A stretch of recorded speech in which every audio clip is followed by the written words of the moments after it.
আসিয়া। আল্লাহর সামনে একবার মাথা নত করেছে, পৃথিবীর কোন শক্তির সামনে মাথা নত করে নাই। আসিয়া এবং ফেরাউনের ফিনান্স মিনিস্টার, অর্থমন্ত্রীর বিবি লুকিয়ে কালিমা পড়েছে, সাইয়েদনা মূসা আলাইহিস সালামের উপর ঈমান এনেছে। ফেরাউন শুনে দুইজনকে ডেকে নিয়ে আসলো। অর্থমন্ত্রীর বউয়ের সাথে দুধের বাচ্চা, বলল দুইজন নাকি ঈমান এনেছো লুকিয়ে লুকিয়ে, এক আল্লাহরে ছাড়ো, আমি ফেরাউন রে সেজদা দাও।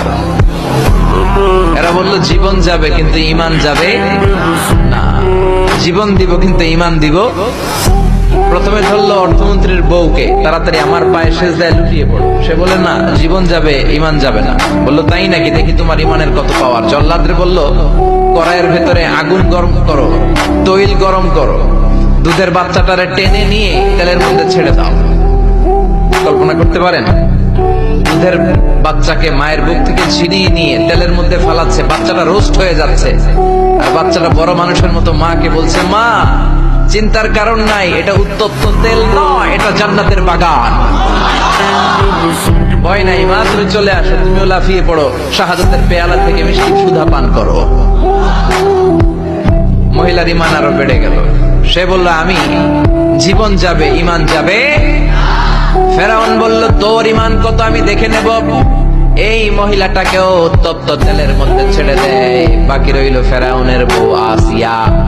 আসিয়ারে ফেরাউন বলল, আসিয়া এক আল্লাহর ইবাদত ছাড়ো, আমারে সেজদা দাও। আসিয়ারও এক কথা, জীবন দিব ঈমান দিব। ফেরাউন বলে আসিয়া তোরে উলঙ্গ করব, বউ হয়েছিস, আই ডোন্ট কেয়ার। হাজার হাজার মানুষের সামনে নিজের বউকে উলঙ্গ করলো। তক্তার মধ্যে উলঙ্গ বউকে শুইয়ে হাতের মধ্যে পেরেক ঢুকালো, পায়ের মধ্যে পেরেক ঢুকালো। এক একটা পেরেক ঢুকায় তক্তার মধ্যে ছিদ্র হয়ে ঢুকে আর ফিনকি দিয়ে রক্ত বের হয়।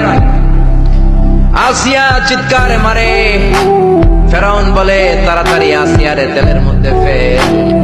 আল্লাহ বললেন জিব্রাইল যা, জান্নাতটা তুলে নিয়ে আসিয়ার চোখের সামনে ধর, আমার আসিয়া জান্নাত দেখে দেখে যেন আমার কাছে আসে।